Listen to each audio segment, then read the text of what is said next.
In this parents resource, we will discuss what social skills are and why they are so important for children who are blind or visually impaired. Following this programme, we will have a follow-up presentation on what you can do to help support your child in developing their social skills. So how do we communicate with others? There are several ways we can do this.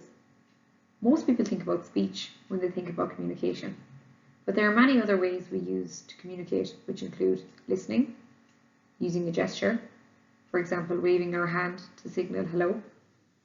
We may use sounds, for example.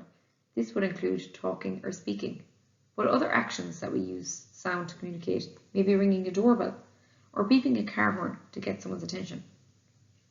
By using eye contact, we are communicating non-verbally. The way you look at someone can communicate many things, including interest, warmth, anger, or frustration. Body language, which is another form of non-verbal communication that we use to communicate our feelings and intentions. These can include our posture, facial expressions, and hand gestures. Our ability to understand and interpret other people's body language can help us to pick up on unspoken issues or feelings. Social media is an internet-based form of communication, and especially in current times, are a very common way people communicate with one another. Much of social interaction is non-verbal, and social cues and body language may be abstract concepts to children with visual impairment. The development of social skills needs careful consideration as it differs considerably from that of their sighted peers. Children who are visually impaired can find it difficult to acquire social skills that are vital for developing relationships and understanding social situations throughout their lifetime. It cannot be assumed that they will develop social skills automatically like their sighted peers.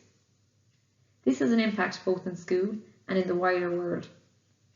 Some of the social skills required include expressing feelings, ideas and thoughts, regulating emotions, understanding personal space, and reading social cues. So what does this mean for the child that is blind or visually impaired? A huge amount of social communication is non-verbal and relies on vision. We call this incidental learning. Examples of incidental learning include copying, imitation, observing the world around you, meeting different people, and being in a range of social situations. Children with impaired vision often miss out on many of these incidental learning experiences due to their visual difficulties. Therefore, as a result, they may find it challenging understanding social situations and how to interact with others. This can have many effects on the child with a visual impairment. Some of these effects may include lack of confidence in themselves or withdrawal from certain social situations, a display of inappropriate behaviours, a learned sense of helplessness or lack of motivation. Feelings of isolation or depression may be developed.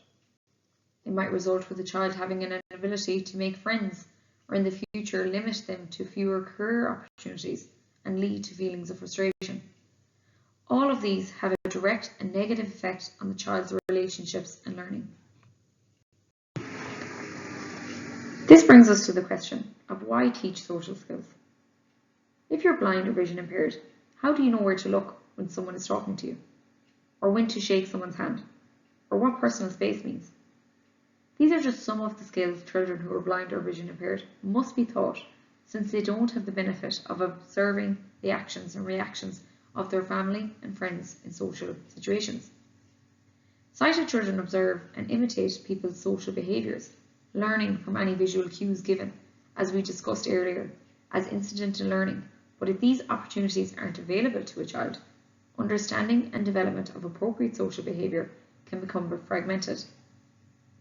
Having appropriate social skills is crucial to a child's everyday interactions. They enable the child to interact with others, establish friendships, and later develop personal and work relationships.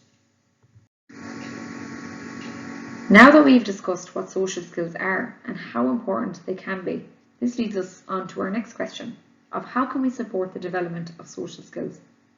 We will look at the various ways we can support these skills in our next video, which will go through 5 themes in more detail.